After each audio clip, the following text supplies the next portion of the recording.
4 filles. Ça s'est jamais vu, enfin, sauf à l'époque de Paris où il y a eu une équipe Capsin où j'ai été pendant un an. J'ai eu le privilège de les coacher. C'était un beau challenge. Bon, après, c'est vrai que ce qui manque, c'est les filles. Pourquoi justement avoir cette volonté de recruter autant de filles? C'est quoi? Non, c'est pas du tout une volonté. Alors l'année dernière, Marianne est à la JDA depuis 4 ans, depuis 2012. Alors c'est vrai moi je l'ai connue en équipe de France sur les stages. Je l'ai fait travailler. Je pense que c'est la façon dont elle a travaillé qui a fait que Damien m'a fait des propositions comme celle-là. Après, le choix de Solène de venir à la JDA, c'est qu'elle a vu l'évolution de Marianne. Après, il y a de la volonté, il y a du travail et il y a surtout des moyens à Dijon en termes d'horaire d'entraînement, de 2 séances de CEP, un centre d'exercice physique qui est reconnu, qui entraîne le DFCO, le hand, enfin voilà, toutes ces choses comme ça. Et c'est vrai que quand Solène a vu le packaging, et puis c'est une fille qui est... En fait, vous avez fait mieux que SFR et chez Bouygues, quoi. Non, mais voilà, c'est vraiment un choix pur basket. D'accord. Par contre, après, on a eu au mois de décembre l'arrivée de Lucie, donc, qui est en fauteuil depuis 2 ans.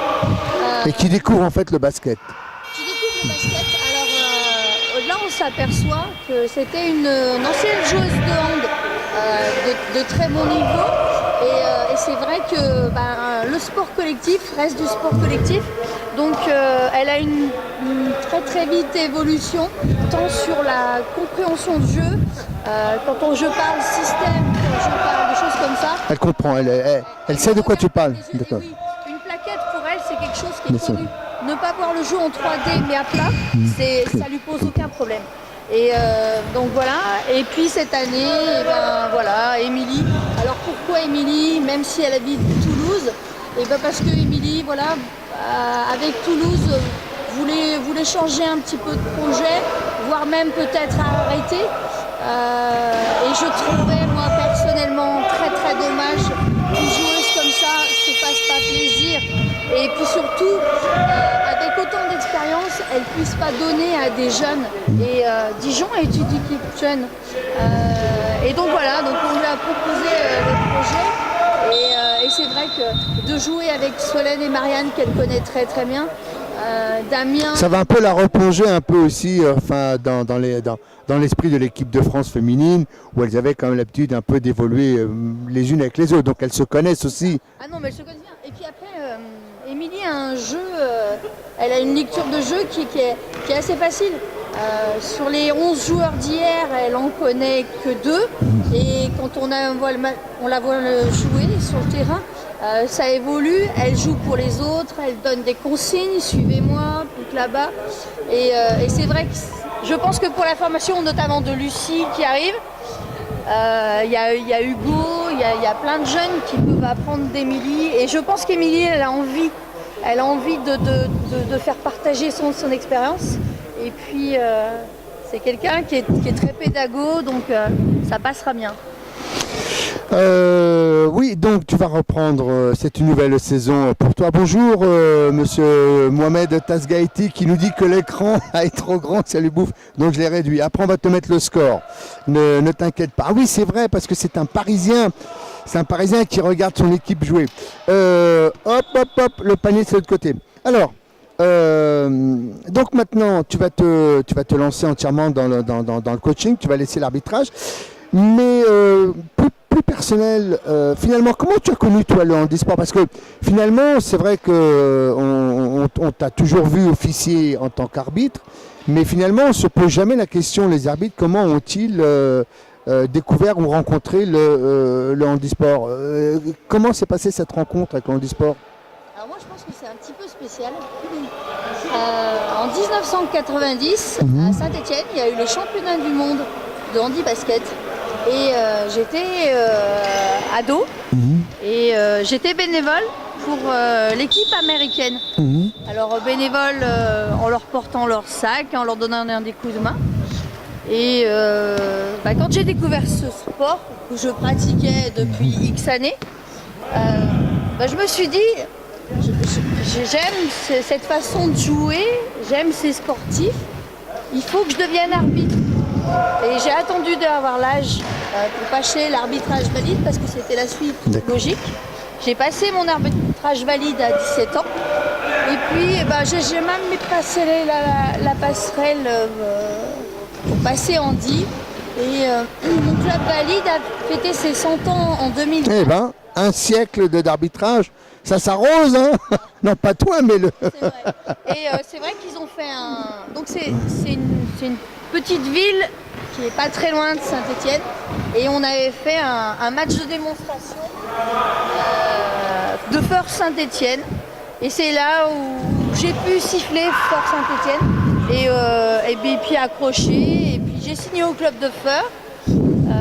Je suis devenue arbitre en D. J'ai fait la formation en 2004. Et puis j'ai sifflé en 2005 parce que pour moi, ça me paraissait illogique de siffler quelque chose que je ne pratiquais pas. Donc tous les joueurs de Fort se souviennent de mes 6 mois d'entraînement dans poule. Donc voilà, j'ai pratiqué le handi-basket. J'ai joué avec l'équipe féminine de Rhône-Alpes pendant plusieurs années. Alors c'était la Coupe de France féminine, mais on avait 2-3 rassemblements par an, plus une compétition. Et voilà, pendant plusieurs années. Et puis voilà, j'ai rencontré les équipes de France sur un petit stage en 2005. J'ai bien accroché avec les filles. Et en 2006, je partais avec elles au championnat du monde d'Amsterdam. Et ça, c'était... Et après, c'était une grande période de voyage et d'investissement également. Qu'est-ce qu'il y a? Qu'est-ce qu'il y a? Quoi? J'ai pas compris. Il appelle qui? Mais on s'en fout, Christine. Il appelle qui veut.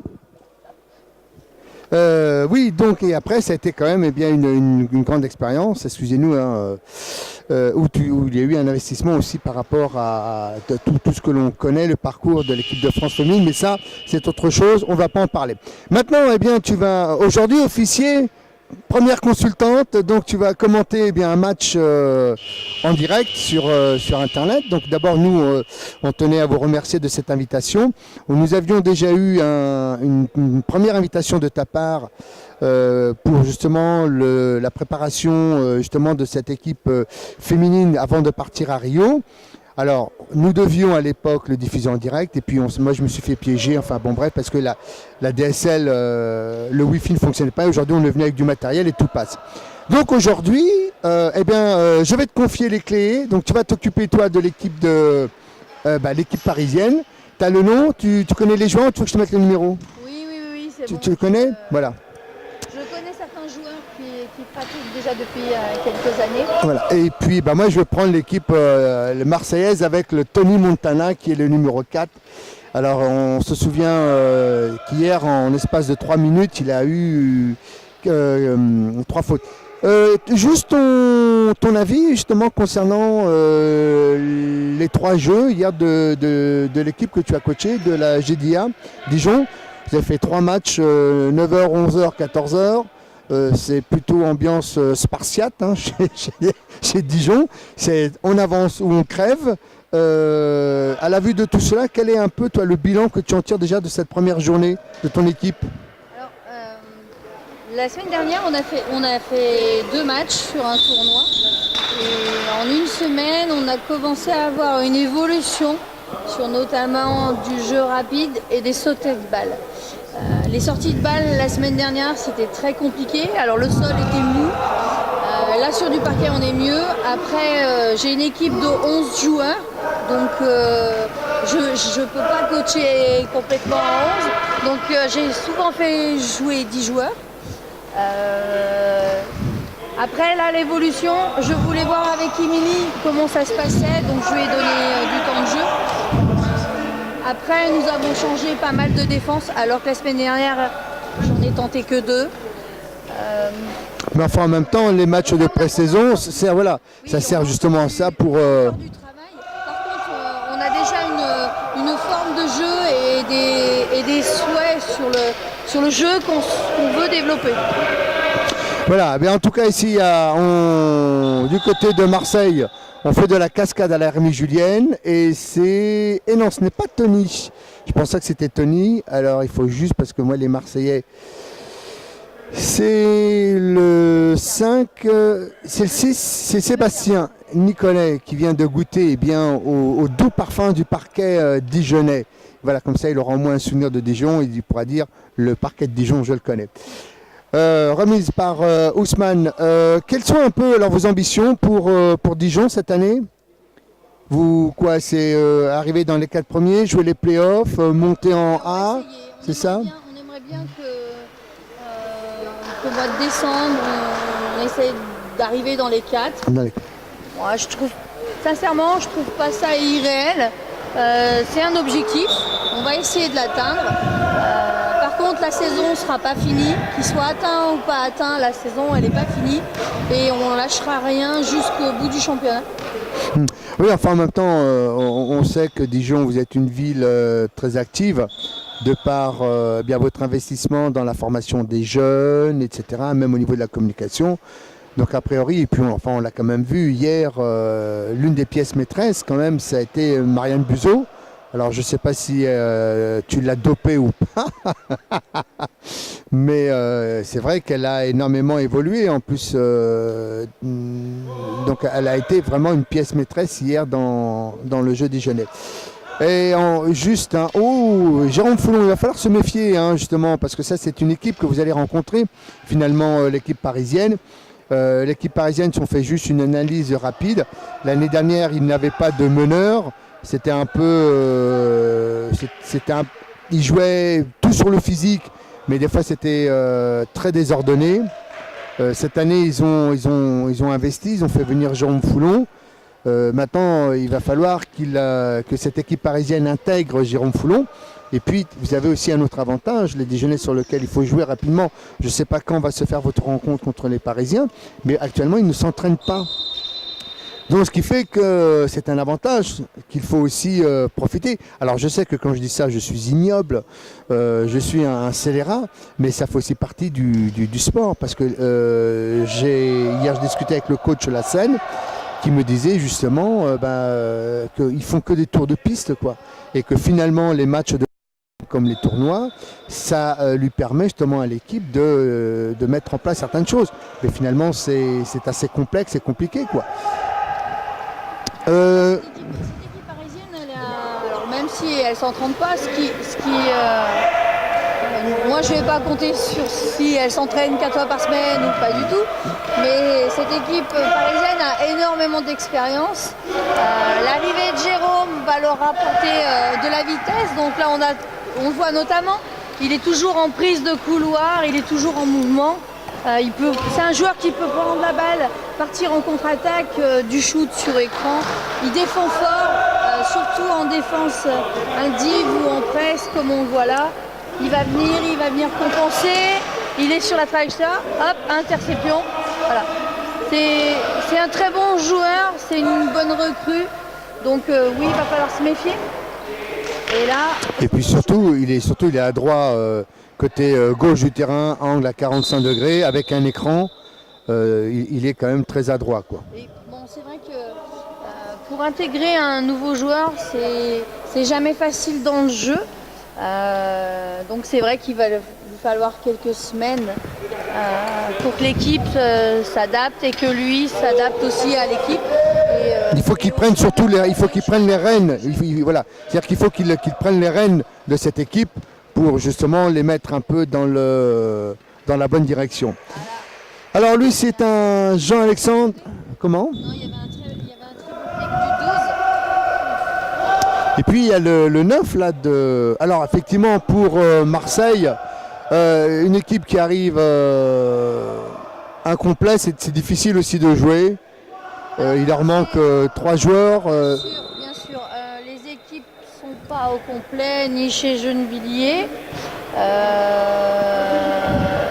L'équipe de Marseille, il leur manque quelques joueurs. Par contre, ils sont là. Ils jouent avec une force qu'ils ont en ce moment. Moi, ça me fait plaisir de voir une joueuse féminine, une nouvelle à Marseille. Anne-Sophie. Je crois qu'elle a une classification d'1,5 point. C'est bien ça pour les Marseillais. Mais c'est bien pour les Marseillais, c'est bien aussi. Mais c'est bien pour elle, même pour elle bien sûr. Le sport féminin pour elle. Et ce que je lui souhaite, c'est de progresser autant que Sandrella, qui a été formée à Marseille. À Marseille. Voilà, et d'apporter à cette équipe marseillaise l'année prochaine. Alors c'est sûr que c'est pas facile de commencer le handi à ce niveau-là, mais je connais Yo-Yo, il va la former, et si elle est volontaire et qu'elle est travailleuse, je vois pas pourquoi elle n'y arriverait pas. Oui, non, puis après on peut faire confiance à Yo-Yo quand même, qui a été un joueur emblématique, hein, tout comme Philippe Bey, comme Mario Farasman, qui ont fait les beaux jours de l'équipe de France, où ils ont tout grappillé, tout pris, olympique, du monde, championnat d'Europe, etc.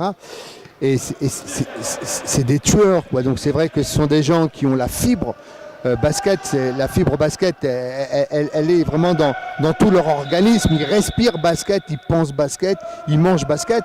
Donc c'est vrai que Anne-Sophie, dans les mains de Yo-Yo, va vite progresser. Et puis non seulement elle va progresser, mais je pense qu'il va aussi lui transmettre cet amour du basket. Parce qu'on peut former quelqu'un, puis finalement, sans rien lui transmettre, alors que la transmission du plaisir, de la notion de jouer est aussi quelque chose qui est important.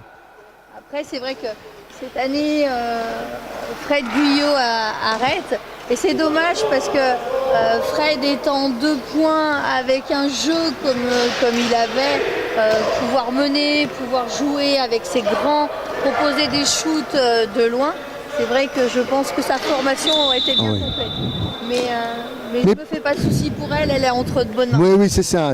Le tout, c'est toujours pareil. C'est quand on découvre une nouvelle recrue, c'est finalement qui va la prendre en charge et est-ce qu'on va lui insulfer les fondamentaux, est-ce que c'est ça. Les fondamentaux, les bases, ça sert à rien de savoir shooter si on ne sait pas avoir une manip ballon fauteuil et au moins se projeter vers l'avant. Et puis après, ce que l'on demande, alors maintenant il paraît que c'est démodé de dire qu'il faut faire des blocs. Il paraît que maintenant il faut dire des écrans. Voilà, c'est la nouvelle génération. Donc il va falloir que je me fasse une mise à niveau et que j'enlève dans le langage de papy que j'ai. C'est juste que les écrans, c'est plus un langage valide. Oui.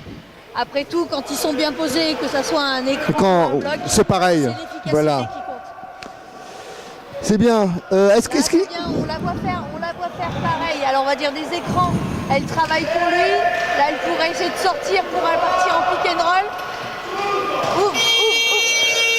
Oui, elle s'investit finalement, même si ça fait peu de temps qu'elle débute, elle sait déjà, elle sait quel est son rôle à jouer sur le terrain. Oui, c'est ça. Moi, je trouve qu'elle se place plutôt bien. Alors, d'un point de vue installation et fauteuil, elle n'est pas très bien installée. Je crois que son fauteuil va pas tarder d'arriver. Elle est trop haute, à mon avis.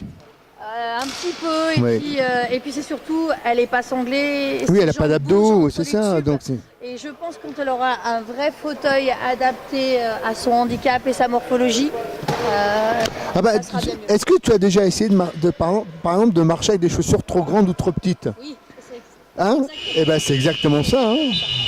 Alors, il y a fin. On va vous laisser quelques instants, et puis vous connaissez la sanction.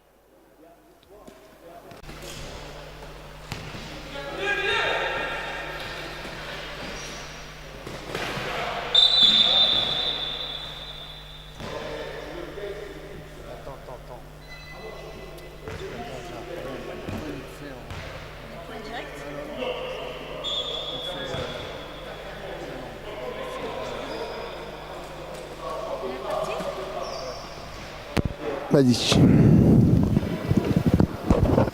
Alors, sauf que tu vois, pourquoi ça fait ça?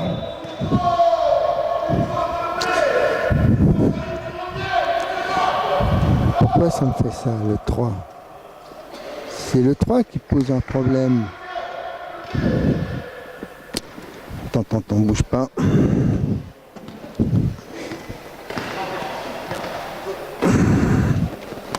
Voilà.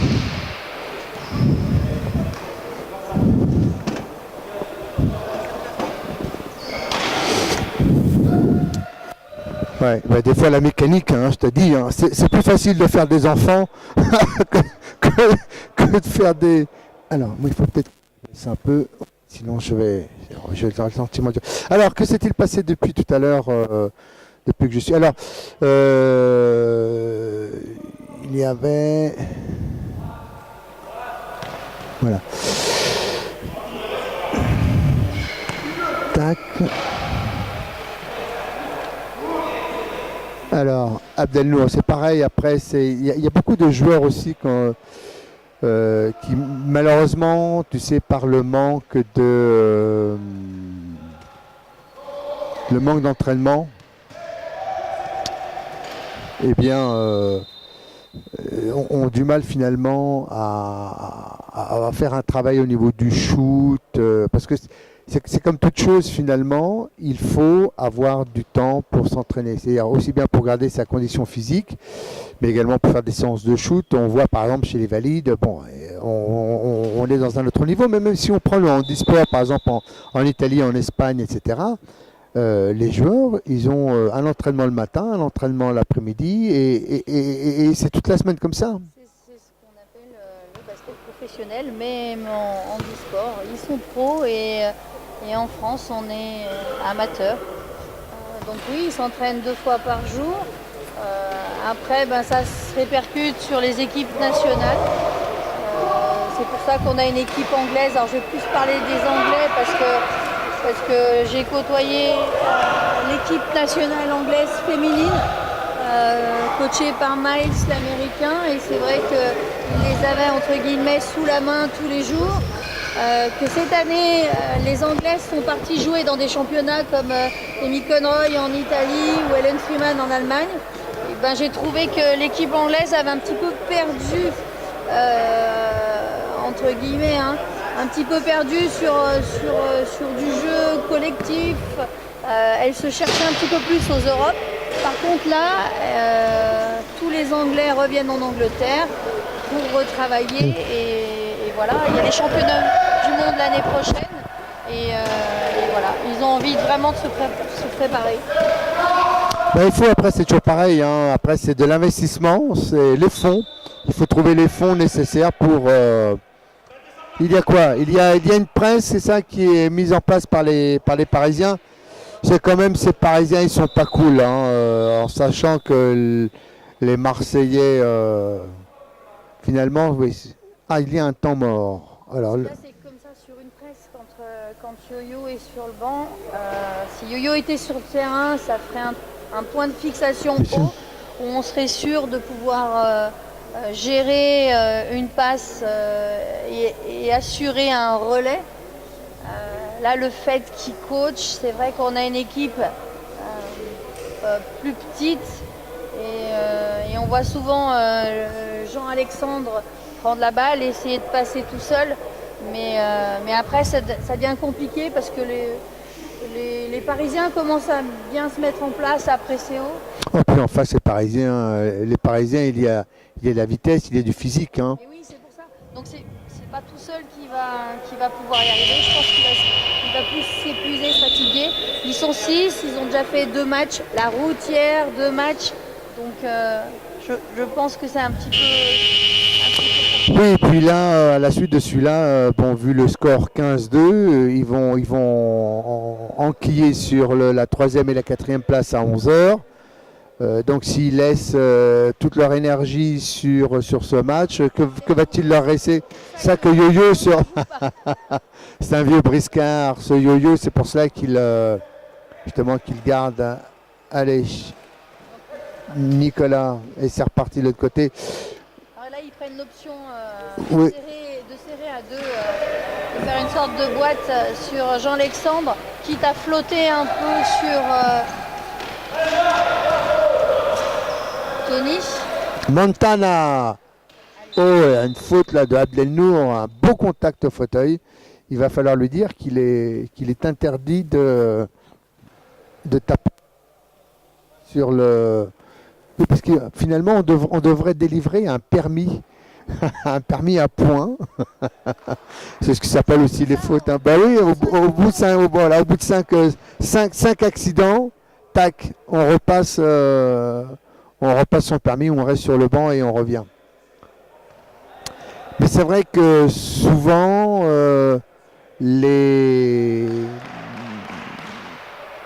quand il n'y a pas d'enjeu finalement, des fois c'est un peu compliqué, même pour les Marseillais finalement.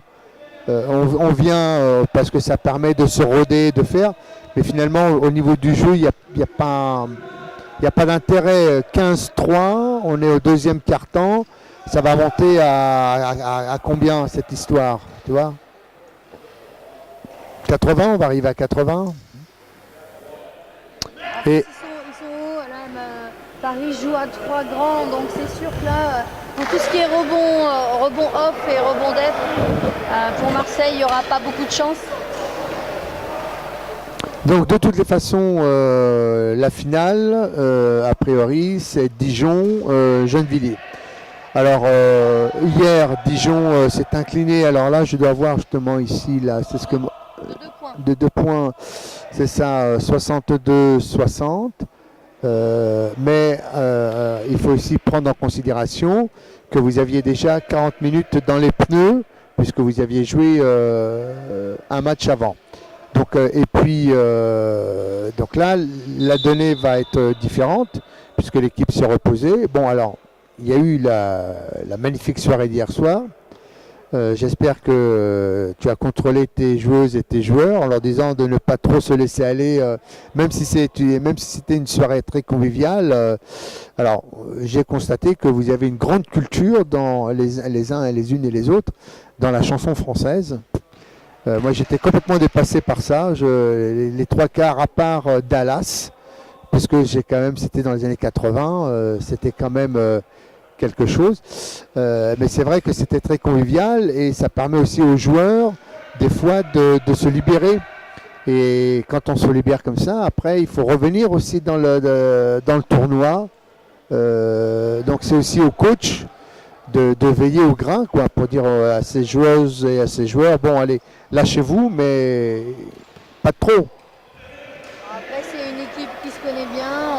On fait beaucoup de choses ensemble, tout ce qui est des sorties, des choses comme ça. Donc c'est vraiment un gros groupe. Je ne veux pas parler de famille parce que c'est beau, ça fait faire une larme à l'œil, mais on n'en est pas loin. Donc de fait de partager, de se connaître, le fait d'avoir fait un tournoi à Bali, d'avoir passé 10 jours tous ensemble.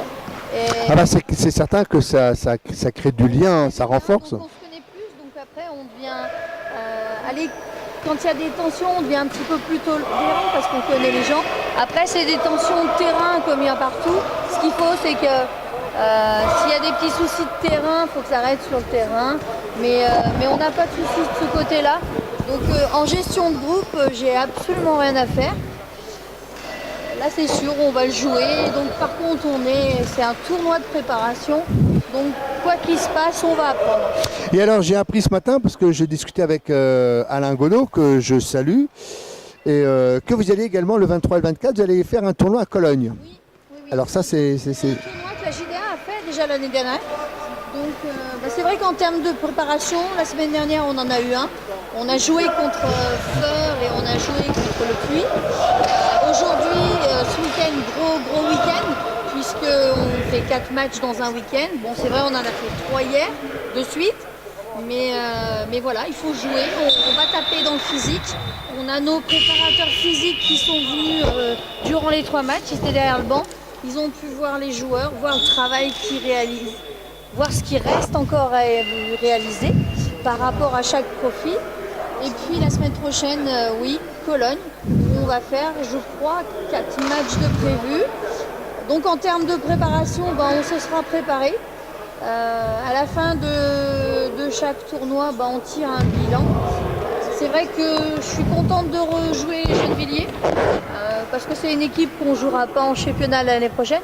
Après, j'ai beaucoup aimé le petit meneur sud-africain. Ah, le Mbo Gift qui propose énormément de choses. Il crée le jeu. Et donc, comme tous les créateurs de jeux, c'est très compliqué. Et puis, il est généreux. Il fait énormément de passes. Il est dans tous les bons coups. Dès qu'il fait un surnombre, c'est lui qui le tient. Et même mes joueurs plus rapides ont eu du mal. Il y a des possibilités là tout à l'heure que je tente peut-être que truc en défense contre lui, mais. Ah mais de toute façon il faut tenter, hein, parce que c'est. C'est vrai que Franck a une équipe où voilà, il va falloir que tout le monde joue. L'arrivée de ce joueur-là, l'arrivée de Blandine, de Marie, c'est vrai que le temps que tout le monde trouve sa place et s'adapte à la forme de jeu, il va falloir un petit peu de temps, mais pourquoi pas. Puis on a un Karim qui est toujours là, qui fait le boulot, qui score. Et puis j'ai trouvé qu'il avait retrouvé la forme. Bah déjà il a perdu 15 kilos. Exactement. Donc, mais c'est une bonne chose. Et puis après c'est toujours pareil. On sait que plus on monte dans les divisions, plus finalement après c'est le physique qui prime. Hein. En National 2, bon, le physique n'est pas très important. National C, pas trop. National B, ça commence un peu. Mais en National A, il faut des physiques. C'est-à-dire que les 1 point en National A sont capables d'ennuyer des 4 points, 4 points et demi. On demande beaucoup plus de choses aux petits points. Bien sûr. De tenir des joueurs, de pouvoir potentiellement prendre la mène. Quand on a un meneur qui est en dessous de 2 points et demi, qui est capable de faire de belles choses, c'est vrai que derrière, on peut avoir joué à 3 Bien sûr. On peut faire plein de choses. Ah oui, Yo-Yo vient de rentrer. Ah, Yo-Yo. Eh ben voilà. Bon, parce que quand même, c'est vrai, 19-7, le score. C'est pas souvent qu'on voit dans la raquette, mais voilà, il est efficace. Donc là, je pense qu'on va avoir des beaux shoots de Oui. Non, puis, avec la planche, la traditionnelle planche de Yo-Yo. Puis là, il a un shoot derrière la tête qui est assez. Alors lui, entre lui et Philibet. C'est une belle interception. Oui. Bien mis sur le côté de 3 quarts. Belle lecture de jeu finalement. Et puis, enfin, la passe était aussi un peu téléphonée. Hein. Les Parisiens étaient tous au fond, personne pour. La passe, elle est peut-être pas assez sèche et puis elle était côté défenseur surtout. Alors là, par contre, Mokhtar est bien. là c'est l'autoroute A3 hein, dans la raquette de Marseillaise. Les soucis comme ça de ce genre, c'est qu'un problème de communication. Et ça a été notre souci, nous, sur le tournoi de la semaine dernière. On avait une défense qui ne parlait pas. Ah. Et quand on ne parle pas, non, bah, ça c'est terminé. Hein. C'est terminé. Voilà. Donc Yo-Yo sert vraiment de point d'appui au rebond. Voilà. Et donc ça permet justement. Voilà. Et on libère les 8 secondes. Il y a un contre 1. Là, il va débloquer le Yo-Yo. Oui, c'est bien tenu. Non, il va tout seul. Il y va tout seul. Non. Oh, magnifique passe. Ouh, belle lecture de jeu. Hein, C'est bien joué parce qu'il fixe 2 joueurs. Tout le monde commence à regarder Yo-Yo et à surveiller. Et c'est vrai que là, il y a possibilité d'avoir des joueurs sur lesquels on flotte. Et puis l'erreur, c'est qu'on laisse le 5, le 6, on laisse Sébastien, parce que l'équipe adverse pense qu'il n'est pas dangereux. Et puis finalement, voilà, il arrive. Allez, Abdelnour, magnifique, en reculant. Alors, les 2 arbitres qui officient, il y a David et puis l'autre, Philippe.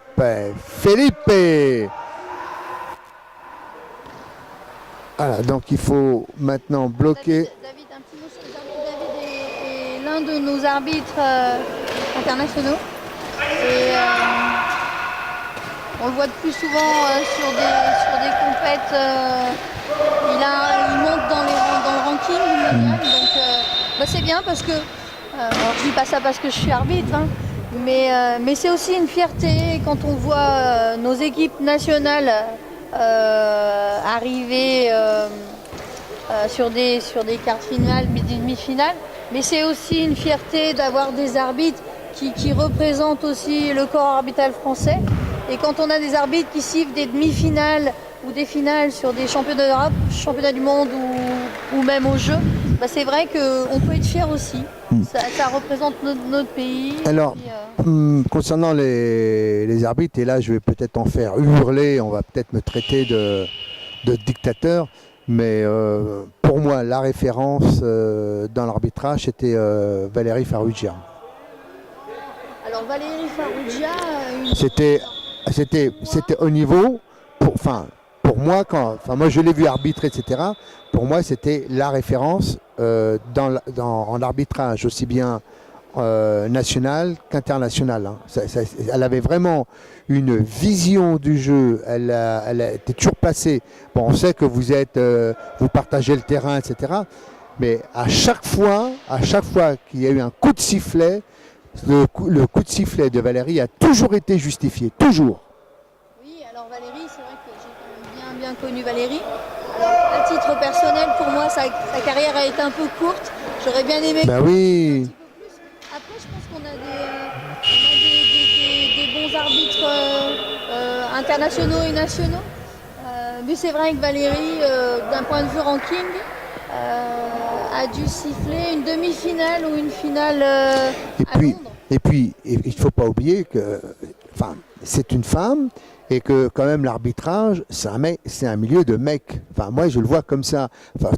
Tu me diras, c'est comme beaucoup de corps de métier finalement. Non, puis je pense que c'est, je sais pas, en pourcentage en arbitre en France, je crois qu'on doit être... allez, on va dire 12 filles sur 3 milliards de... sur 80 arbitres. Non. Mais c'est vrai qu'on n'est pas beaucoup. Je crois que quand j'ai commencé, je crois qu'on était 4 filles en France. Ouais. Après, c'est venu un petit peu plus. On a Céline Villard qui siffle en international. Qui a fait Rio. Hein, qui a fait Rio. Et puis, non, mais c'est bien. Moi, je trouve que c'est bien d'avoir des arbitres. Il y a des nations qui n'ont pas d'arbitre à haut niveau. Donc, on a des arbitres internationaux qui sont... Mais il y a aussi Denis. Oui, non, mais il y a Denis, parle-nous de Denis, qui est également joueur à Dijon. Mon équipe n'est pas complète, parce que là, hier, j'avais 11 joueurs. Mais c'est vrai que Denis fait partie de l'effectif. Denis, c'est un joueur qui s'entraîne... il est parti courir, on l'a vu ce matin à 7h30. Ouais, c'est ça. Mais c'est vrai que Denis s'entraîne 2 fois par semaine, fait aussi le CEP et on risque de le voir sur quelques matchs encore cette année parce qu'il aime bien jouer, parce qu'il aime bien se faire plaisir. Donc c'est comme hier où il aime l'or, je ne l'aurai pas à tous les matchs, mais il en fera certains parce qu'il coach les minimes France de la JDA, du pôle Bourgogne, donc il n'est pas forcément tout le temps disponible.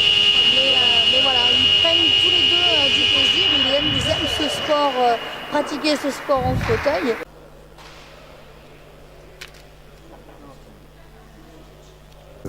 De me faire comprendre ce qui fait un cerveau qui fonctionne à la ramasse,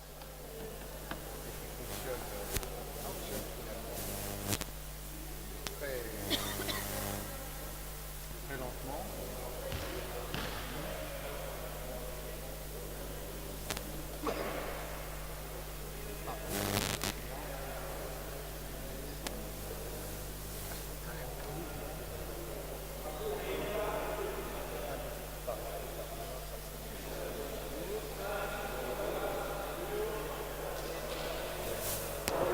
Un, deux, voilà, c'est bon. Non, c'est moi, je suis complètement à la ramasse. Moi. As-tu un commentaire à faire, David? Profites-en. Non. Tout se passe bien? Bon. Bonne deuxième. Oh, Tony Montana, comment vas-tu? Oui, alors, je te parlais du cerveau lent que j'avais, puisque tout à l'heure, le prochain match, c'est les deux mêmes équipes, puisque là, en fait, c'est le dernier match de poule, et tout à l'heure, on joue la 3e et la 4e place, et ça va être encore de nouveau ces deux équipes. Donc, pour tout à l'heure, vous allez avoir toujours pareil, ces deux équipes, mais il n'y aura pas de commentaires. Voilà. Alors ça, je vais peut-être... non, ça va aller là, Je me demande si c'est pas trop. Voilà. C'est l'avantage, c'est qu'en même temps, on a le score.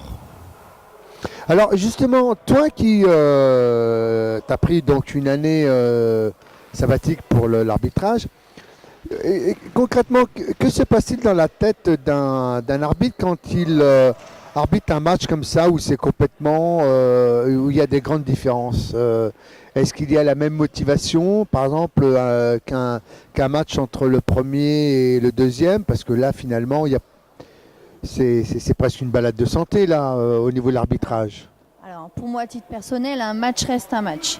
Donc là, je suis sûre que mes collègues, ils sont en mode on siffle comme il faut. Après, c'est la pression à la limite du match, mais le coup de sifflet, il sera exactement pareil. Ils vont pas spécialement être plus tendres avec Marseille qui sont que 6. Un match à siffler reste un match à siffler. Un joli pick and roll ici. Ah là là, la finition. Et après ce fameux pick and roll, il y a un lancer de parpaing.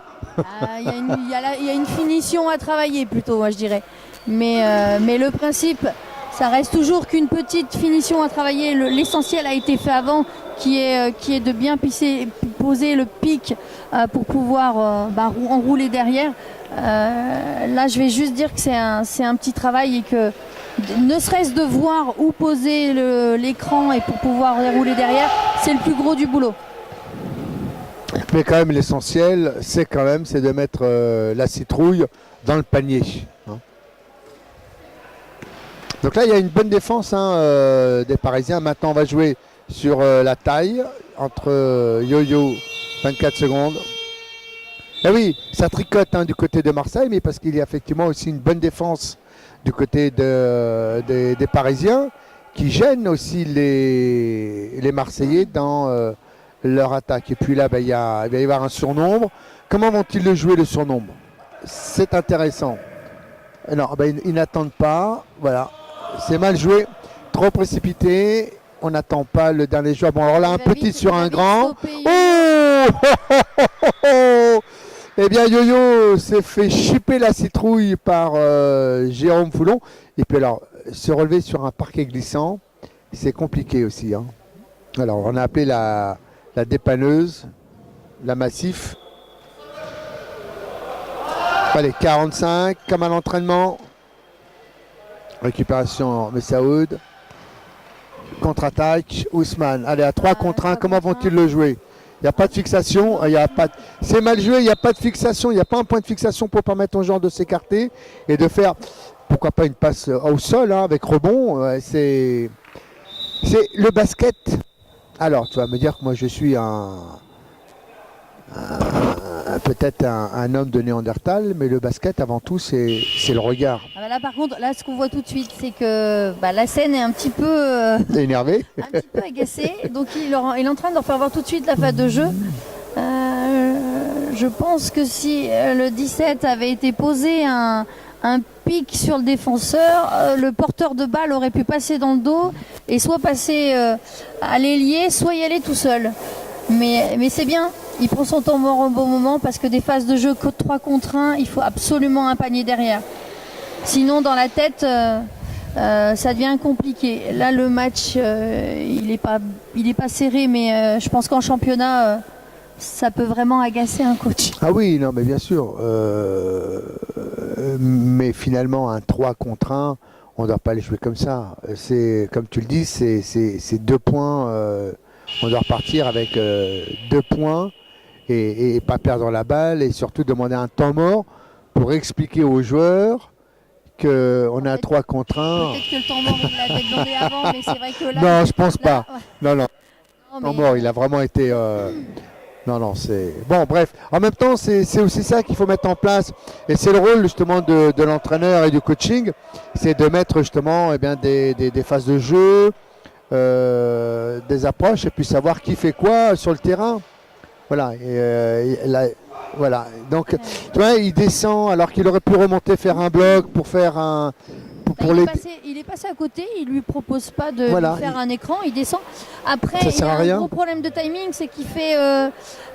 Jean-Alexandre fait un pivot, la passe arrive quand il fait un pivot, donc il voit pas la balle, Elle est dans le dos. il est dos au ballon. Ah oui. Donc là, il y a un souci de timing entre les deux joueurs. La sortie de balle, allez encore. Hop. Voilà. Alors maintenant, allez, écarte. Voilà. Super. Bien joué. 2 contre 3. Bien joué. Bonne C'est bien lecture, joué. bonne En plus, fixation. le 12 a bien attendu que le défenseur passe devant lui pour éviter de se faire contrer. Donc c'est plutôt bien joué. Bonne lecture de jeu. Alors Ousmane. Alors j'ai du mal à comprendre. Donc Voilà. là, ils prennent, ils ont changé un petit peu les positions de défense à Marseille. On voit Jean-Alexandre qui chasse le milieu de la bouteille. Alors c'est vrai que généralement, si on peut le faire, on met un joueur excessivement rapide au milieu qui permet Oui, parce que ça permet de switcher pour l'aide défensive, oui, et puis etc. faire des compensations quand il y a besoin. Il peut mettre de la pression, revenir vite. Et puis quand on est grand, c'est quand même plus facile d'aller au rebond. Les ballons peuvent tomber aussi au milieu.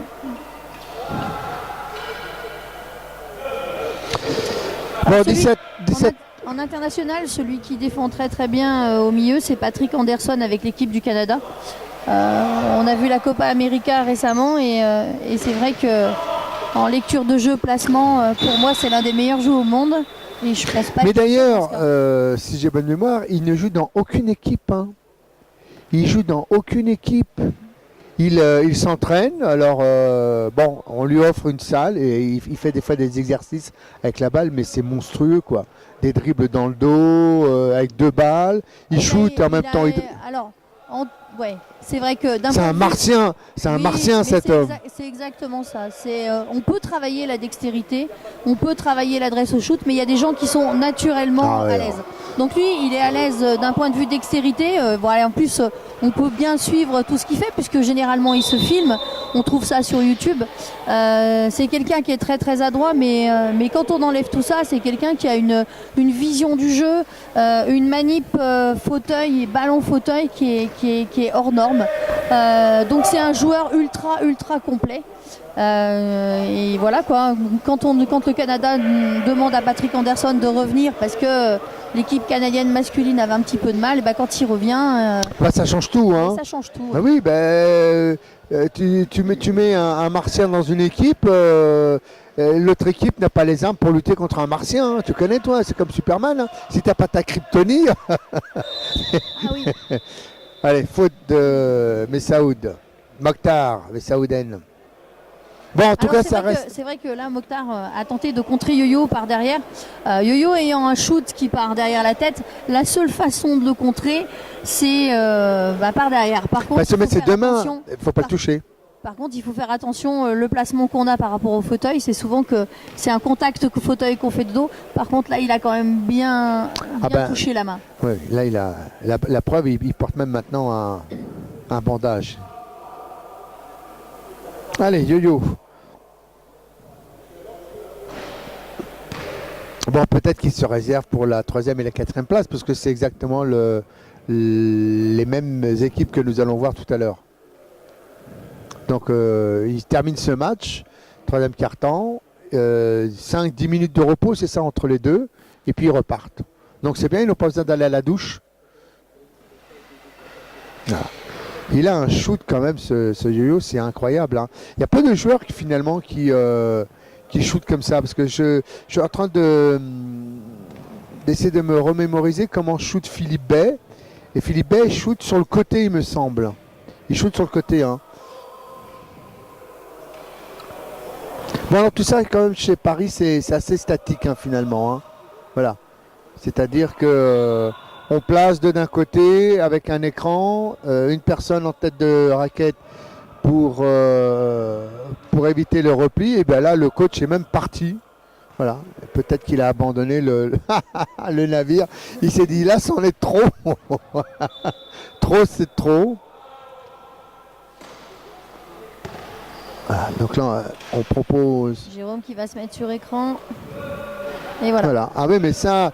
Enfin, en même temps, bon, il faut pas le... Après, Marseille défend dans la raquette. Donc, concrètement, les pivots parisiens pour rentrer, c'est un petit peu compliqué. Donc, il va falloir faire sortir cette défense. Donc, quelques shoots sur écran, s'ils sont marqués, je pense qu'ils ne vont pas tarder à ressortir. c'est un choix. Oui, ou alors même si on fait une défense raquette, on peut sortir au moins 1 mètre pour éviter de mettre Jérôme Foulon en position de confort pour shooter. Des fois, il suffit de pas grand chose. Ils vont bouger. Alors là, on vient de rechanger. Là, donc Jean-Alexandre est repassé en bas. Voilà. C'est bien. Un compte sur Jérôme.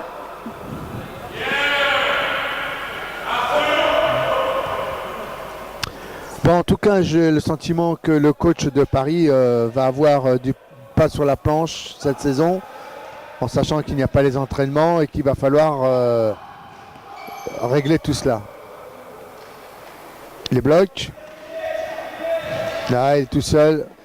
Il est dans le dos. Il est surtout c'est dommage parce qu'il est dos au jeu. Il fait pas de pivot. Le 12 était quand même devant. S'il avait pu lâcher la balle, ça pouvait faire 2 points.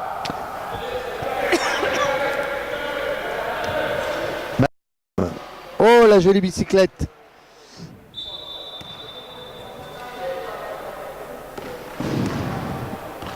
Bon, réputation après la finale, c'est à 14h, c'est quand même le match que nous attendons. Dijon-Gennevilliers, c'est la revanche. Voilà. Après Rimbaud 1, 2, 3, il y a eu JDA Gennevilliers 1 et il y aura JDA Gennevilliers 2. Voilà. Et puis de l'autre côté, bah, ça enquille, hein, tranquille, bah, effectivement. Là, ce qu'il y a, c'est que quand on a un pivot qui est en mismatch sur un joueur bas en plus petit point, c'est vrai que là, on peut pas faire grand-chose. Oui. Oui, puis en même temps, la défense marseillaise, à la fin, elle n'a pas grand-chose non plus à offrir en défense. Il faut lever ta main, il faut finir ta main. Tu la baisses trop tôt, ta main. Et oui, parce que il y a le Sébastien Nicolet, il est grand, mais il n'a pas la vitesse pour compenser. Après, il y a Tony Montana qui est rapide, mais on sent quand même que cette défense marseillaise est facilement.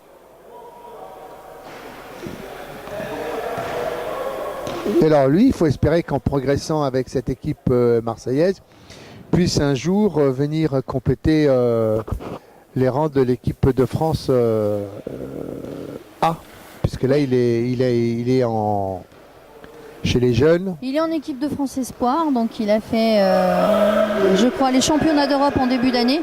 Il a fait les championnats du monde à Toronto, c'est sûr. C'est bien, il est jeune, il faut qu'il travaille, il faut qu'il progresse.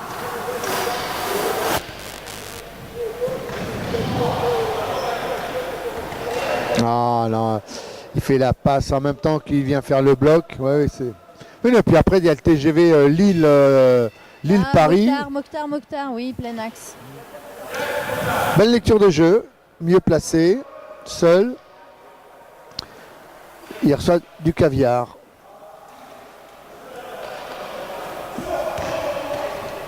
Il va faire un bloc, voilà, bien joué, bien. Voilà, ça c'est bien joué. Ça c'est super, bien joué, tout seul. Magnifique, voilà, bonne lecture de jeu à 2, 2 contre 2, fixation, je bloque. Voilà, je laisse descendre et après je te laisse pas. Voilà. C'est le B à bas. Bon, 22-43 quand même, 1 minute encore 23 à jouer dans ce troisième quart-temps.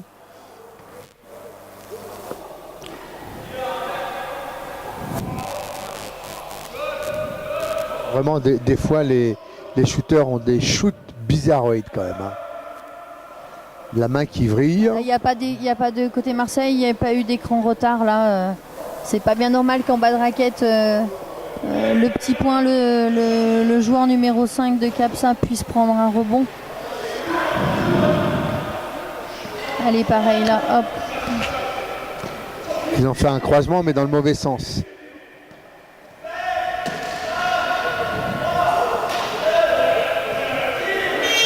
Oui. Accordé. Le buzzer. C'est bien. 22-47, 35 secondes encore à jouer dans ce troisième quart-temps.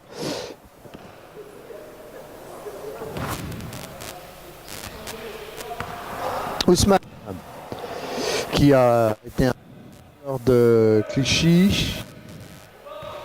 Et on connaît hein, la triste histoire de ce club et on est toujours triste finalement d'apprendre qu'un club s'arrête.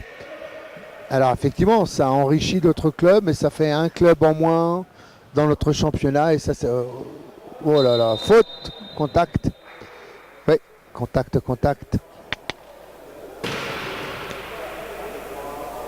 Hop, sur le côté. Ligne de fond. T'es pas en position de shoot.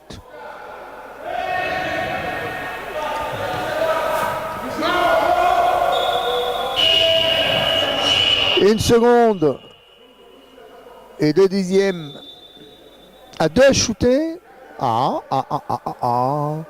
y a 2 lancers, 5 fautes à 5 fautes. Ah oui, j'avais pas vu. Eh mais vous êtes moderne à Dijon. Vous avez... Alors, on a la chance d'avoir un de nos bénévoles qui est électricien et qui fait beaucoup de bricolage. Donc tous les tables de marque de la JDA dans nos gymnases. Donc ça se transporte et c'est vrai qu'on a... C'est génial. Moi j'avais pas vu. On peut le faire breveter. Faites parce qu'il suffit que quelqu'un pique l'idée et puis qu'il transmette ça à... parce que des clubs de basket, il y en a hein, dans le monde. Hein. Donc si vous vendez ça, c'est pas mal, c'est bien vu. Allez, fin de ce... Deux fois, et dans le village olympique, on croisait souvent des nations de petites îles ou des pays d'Afrique où le sportif était là quand même, parce que ce sont des sportifs de haut niveau, mais on voyait les moyens ou la façon de se déplacer ou pas de béquilles, mais des bouts de bois, même au jeu quoi. Donc c'est vrai que c'est sûr qu'en allant là-bas, on se doutait bien que c'était compliqué. Leur fauteuil de vie, c'est des fauteuils que nous, je pense, on avait dans les années 60 quoi. Il y a certains fauteuils de basket, c'est les fauteuils qu'utilisaient les joueurs des années 80-90 chez nous quoi. Donc c'est vrai qu'on leur apportait de fauteuils, on leur apportait pas mal de sondes, de pansements et de choses comme ça. Et puis accessoirement, on a quand même fait, on a profité de 5 jours à Bali. Et puis on a réalisé notre tournoi sur les 3 derniers jours.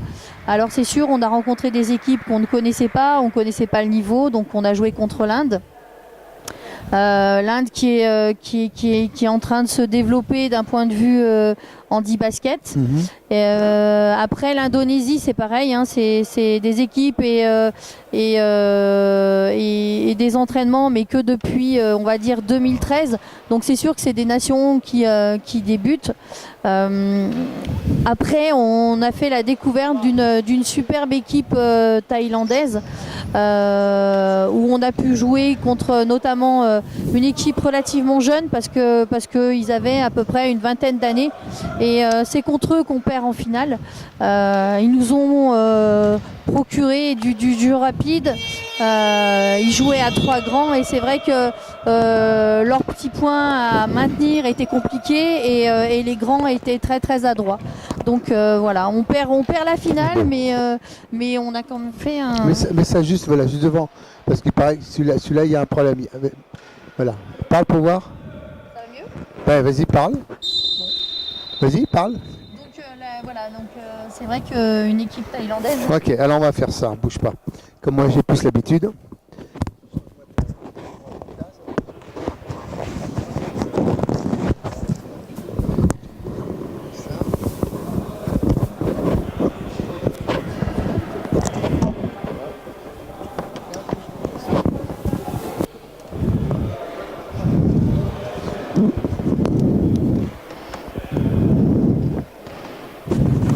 Là, théoriquement, 1, 2. Et là, théoriquement, tu devrais... Vas-y, parle pour voir. Parle normalement. C'est tout bon ? Voilà, c'est tout bon. Voilà, c'était juste encore un défaut du... Alors oui, donc tu me racontais cette histoire de Bali. Et même quand tu as été faire des championnats où tu voyais justement des personnes dans des situations où finalement ils n'avaient peu de moyens, quoi. Non, il y a très peu de, il y a peu de moyens là-bas, mais on a rencontré une, on a, ok, on a rencontré une nation, un peuple riche de plein de choses. Les gens sont gentils. Et c'est souvent ça. Les nations qu'on avait rencontrées, qui ont peu de moyens, qui vivent simplement, c'est des personnes qui sont riches. Donc c'est vrai qu'on est revenu riche de plein de choses, de souvenirs. On a eu deux bénévoles qui étaient vraiment adorables et qui nous ont fait passer un superbe séjour. Donc l'année prochaine, c'est vrai que si Damien nous propose de repartir quelque part, faire un tournoi, c'est sûr qu'on signera parce qu'en vie de groupe, on s'est vraiment bien éclaté et on a partagé plein de choses tous ensemble. Et je pense que la cohésion de groupe, c'est quelque chose qui est important. Et que quand tous les éléments vont dans le même sens, c'est quand même bien plus facile. Alors, on me dit que maintenant c'est à mon tour qu'on ne m'entend plus. C'est incroyable ça. Et pourquoi on ne m'entendrait pas? Hein? Dites-moi. On dit non, c'est pas... 1, 2. 1, 2. Alors, pourquoi on entendrait un et pas l'autre?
Alors, est-ce que, oui, c'est normal depuis... Alors Anne, si un jour tu as 1 million d'euros, si tu gagnes 1 million d'euros, tu sais ce qu'il te reste à faire, hein, tu m'achètes un câble, voilà. Tu m'achètes un câble, même pas en or, hein, tu m'achètes un câble à 2,50 €, voilà. Alors je peux gagner moins alors. Ah non, mais sinon ça n'a aucun intérêt. Il faut justement que tu... Alors là, ce qu'on vient de voir, ce que je demande à un de mes collègues arbitres, parce que j'ai vu que la fin du geste. Donc là, j'ai un joueur qui a une technique, parce qu'il a freiné avec son pied. Donc ça, par contre, c'est complètement interdit et illégal. Qui a fait ça? Quel est le joueur? Je ne le dirai pas. pas de délation.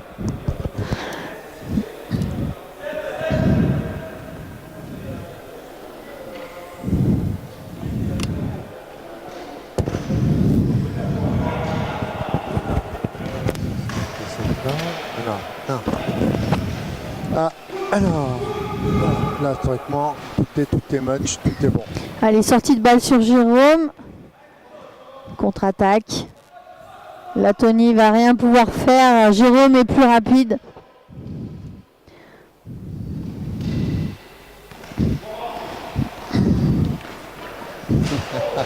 Bon bah c'est bien. Alors tu sais que moi j'ai un agent secret à Anne depuis hier qui se promène en France parce qu'il a décidé de faire un grand voyage et en fait non, on fait un test. Il y a une personne qui se promène dans Paris et en France et il teste pour voir au niveau du débit quelles sont les régions qui passent, quels sont les lieux qui ne passent pas, etc. etc. Voilà. Donc en fait, comme il voyage et qu'il est dans sa voiture, qu'il est un peu seul, donc des fois il envoie des messages et voilà, donc c'est tout. Bon, ben, en tout cas, on a quand même hâte de retrouver le match de 14h, cette finale, parce que dans 7 minutes, ça va être la 3e et la 4e place, mais ça va être exactement les deux mêmes équipes, donc ça sera certainement pareil. Peut-être, allez, un premier quart-temps des Marseillais qui risque d'être un peu plus présent, un peu plus intense, mais je pense que les Parisiens vont remettre le couvercle sur la marmite et puis ils vont étouffer ces Marseillais. Ton avis, je pense que ça va être ça qui va se jouer tout à l'heure. Hein. Oui, après, c'est sûr qu'à 6, c'est un peu compliqué, gérer la fatigue et tout. Après, ça reste d'un match, ils vont le jouer. Mais alors, pourquoi ne pas, par exemple, pour l'autre match, c'est-à-dire, bon, on va dire, allez, les Parisiens sont 3e, les Marseillais sont 4e, et ouvrir le match, c'est-à-dire dire à des joueurs s'ils veulent compléter. Parce que le tournoi était vraiment monté comme un vrai tournoi et pas comme faire un match style All-Star par exemple en mélangeant les équipes.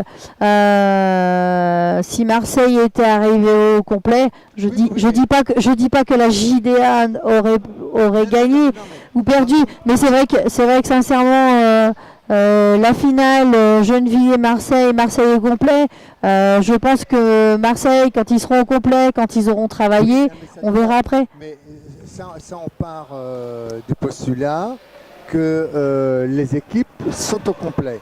Là, c'est pas le cas.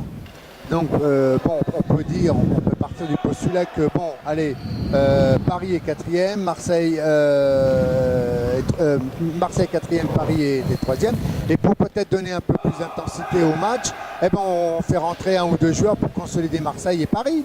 Ça peut être aussi, parce que finalement, on connaît le résultat. Et après, bon, c'est un choix aussi. Hein, c'est vrai que la tournure aurait été différente. Marseille venant au complet, bon, ça aurait été différent. oui. Mais enfin, bon.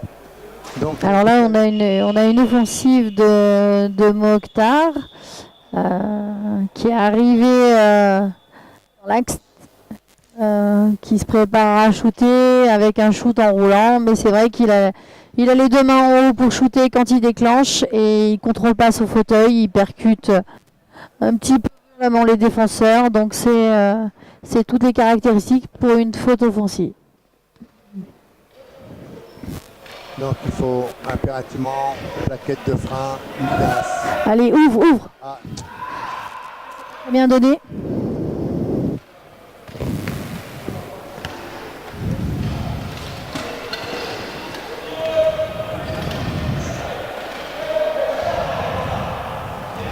Bon, il y a quand même un petit vent de révolte du côté des Marseillais en défense.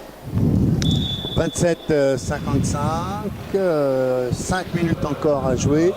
Et puis on va vous faire un copier-coller de ce match. Donc eh bien, pendant ce temps-là, vous pourrez en même temps regarder, préparer certainement le sauté de veau dominical.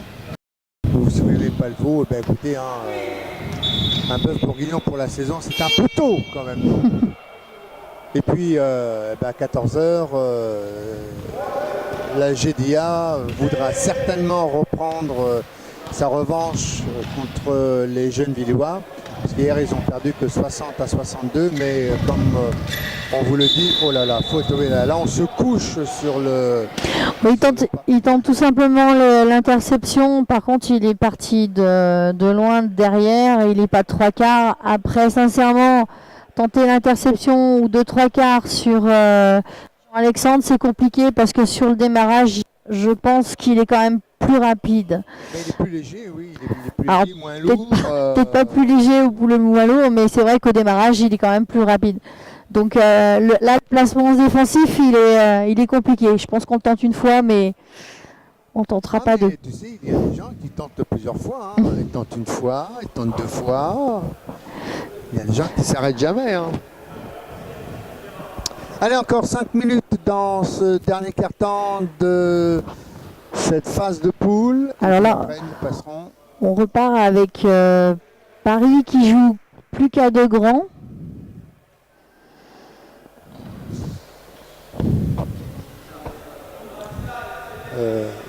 Mais il y a quand même sur le terrain 4 flèches, 4 TGV sur le terrain. Et alors, c'est toujours pareil, moi je suis toujours, quand je regarde les bras par exemple de Joseph, quand il les déploie, c'est incroyable. L'envergure, alors on parle de Rudy Gobert, son envergure est de 2 mètres, 2 mètres 15, c'est énorme. Hein, et bien Joseph, il en est pas loin finalement. Hein. Oui, puis il y a quand même un petit peu une légende à bout. Hein. Quand il jouait, il avait quand même une envergure qui était assez exceptionnelle. Combien de fois il a fait des interceptions parce que il était quand même assis relativement bas. Mais quand il dépliait ses bras, il était bien placé dans les interceptions. C'est à l'infini quoi. Il lève les bras, c'est à l'infini.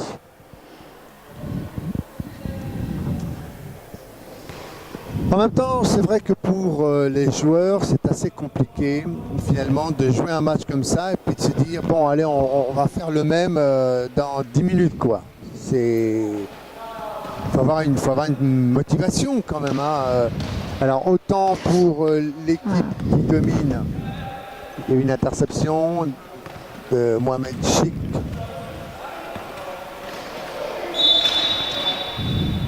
Fauteuil. Toi, tu avais l'habitude de siffler toutes les fautes ou des fois tu laissais jouer un peu? Vas-y, dis-nous tout. Ah non, c'est compliqué. Me demandez pas de... J'ai pas le droit. Ah bon? Non. On a un code gris en tant qu'arbitre, on ne critique pas et on juge pas. Après, c'est toujours... Non, mais je plaisante. C'est toujours à la pression de l'arbitre.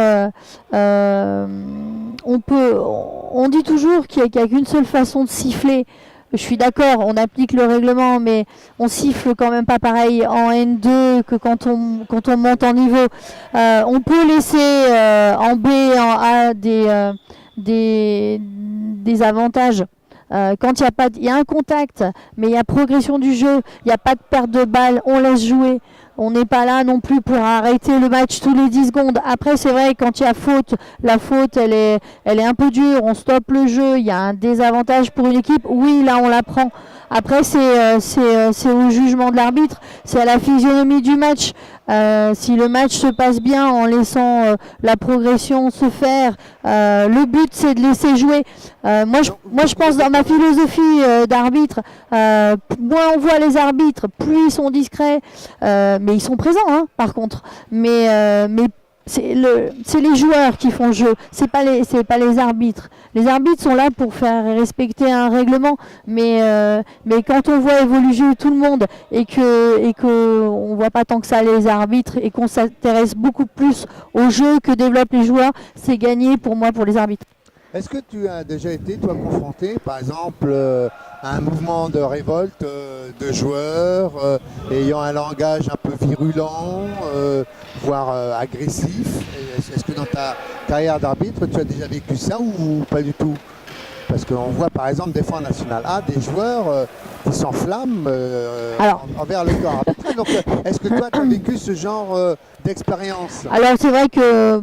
Bon, les langages, des choses comme ça, que ce soit en A ou en N2, un joueur peut très bien... Oui, voilà, c'est ça. Alors, La Nationale A, j'ai jamais arbitré. J'ai fait quelques matchs en B.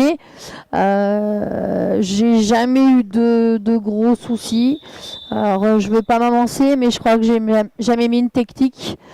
Après, je suis quelqu'un, quand les joueurs viennent me parler, machin, je pense que si l'arbitre est dans la discussion, faut pas que ça dure 3 minutes, hein, on n'est pas là pour ça, mais un joueur qui comprend pas, si on lui explique, je pense, posément et des choses comme ça, voilà quoi.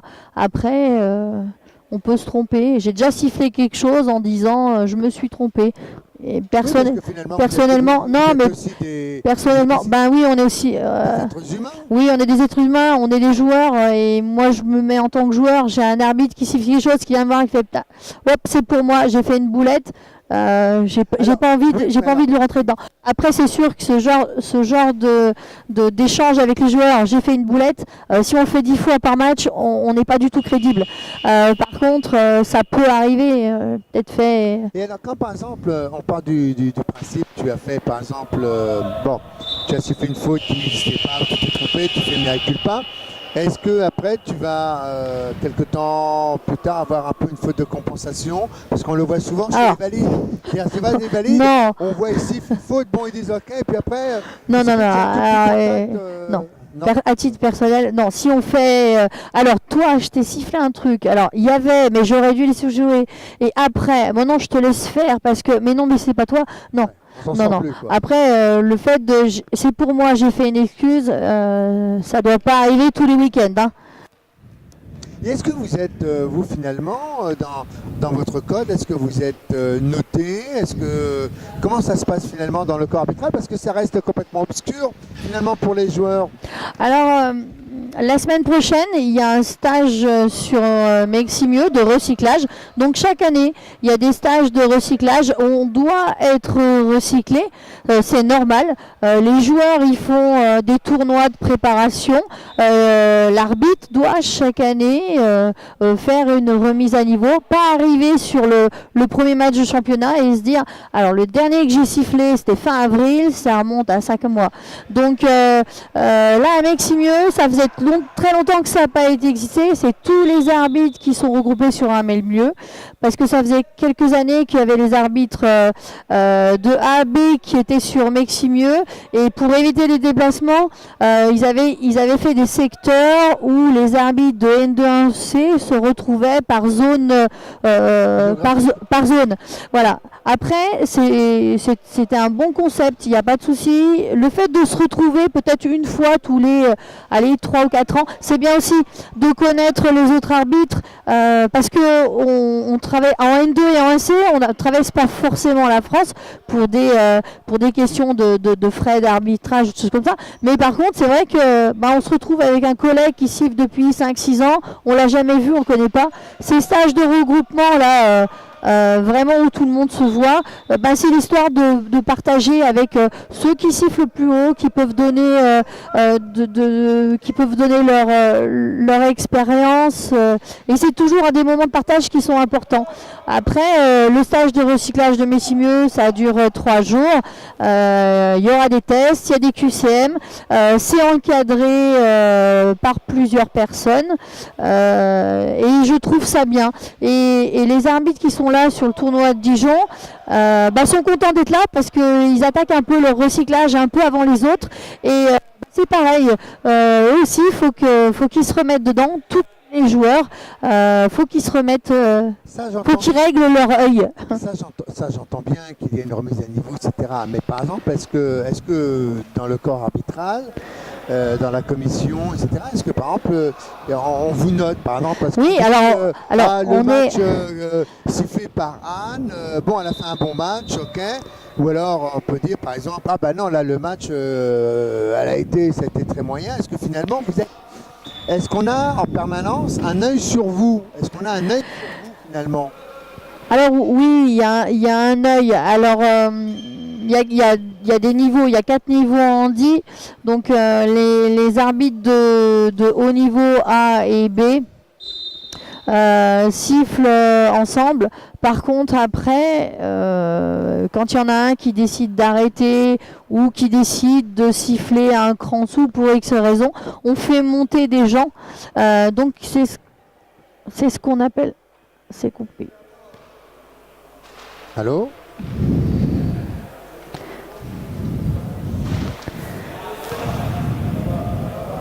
Je te dis, la mécanique elle est bizarre. On a touché à rien. 1, 2. Non, non, non. Toi? C'est lui qui a planté. Toi? Je sais pas pourquoi. Yann a fait la même chose. Il s'est arrêté.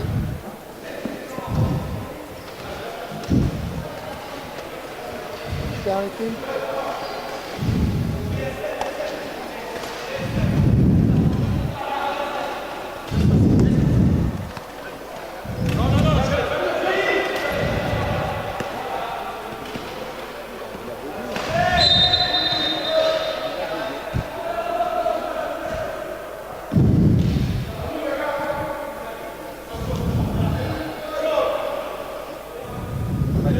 Assister en direct à un bug de l'ordi.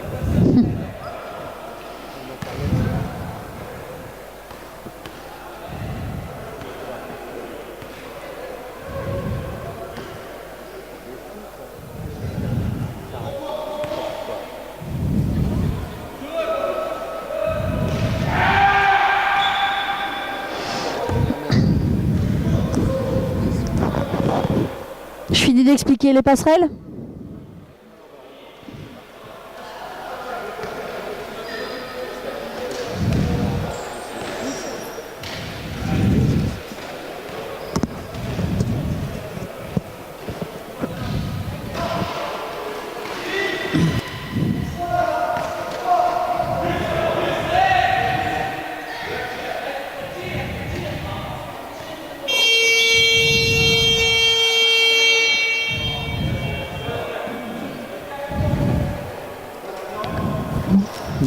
Il faut attendre là, que l'écran... il faut attendre là. Parce que tout passe par là. Tout passe par cet ordi là. C'est incroyable ça. Yann a fait la même chose. Il s'arrête, je ne sais pas pourquoi. Il s'est tout seul. Voilà. 1, 2, voilà. Là c'est bon. Je vais juste remettre 3, 2. Bon, c'est bon. C'est bon, on va. 1, 2, voilà. Eh bien, donc, Anne, ça y est, nous revoilà. Alors, Anne est témoin, l'ordi s'est planté tout seul. On lui a rien demandé, promis. On n'a touché à aucun bouton, rien. Et eh bien, elle a décidé de nous planter. Donc, tu nous expliquais, Anne, l'histoire des passerelles. Alors, fini cette histoire de passerelles. Alors déjà, lors du stage de début de saison, il y a des tests physiques, il y a un QCM, et puis il y a aussi des matchs à siffler, généralement filmés, et puis après il y a une analyse vidéo faite avec les formateurs où on revient énormément sur du placement, parce que c'est souvent en arbitrage le placement de l'arbitre qui fait qu'on voit bien les choses ou pas. C'est ce qu'on appelle prendre des fenêtres. Voilà. Après on peut aussi juger sur la gestuelle de l'arbitre, du style lève plus tes mains, dégage-toi des joueurs, des choses comme ça. Donc ça c'est en début de saison, et puis après déjà en début de saison, je pense qu'ils ont une idée des arbitres entre guillemets à potentiel, et dans l'année on peut être vu pour avoir une passerelle de passer de la 1C et de la 1B. Donc là c'est des arbitres, des anciens arbitres qui viennent nous voir lors des matchs, et ça commence dès le briefing arbitre, parce que avant chaque match il y a un briefing arbitre fait par les deux arbitres ensemble, bon voilà sur des différents switches. Alors comment tu switches, comment tu veux qu'on fasse, s'il se passe ci, qui fait quoi. Donc ça c'est le briefing arbitre. Donc là voilà, et puis à la fin du match, l'examinateur vient, on discute des choses qu'il a vues, et il y a vraiment un échange, une discussion, et voilà, ça peut être suivi ou précédé plutôt d'un QCM aussi, et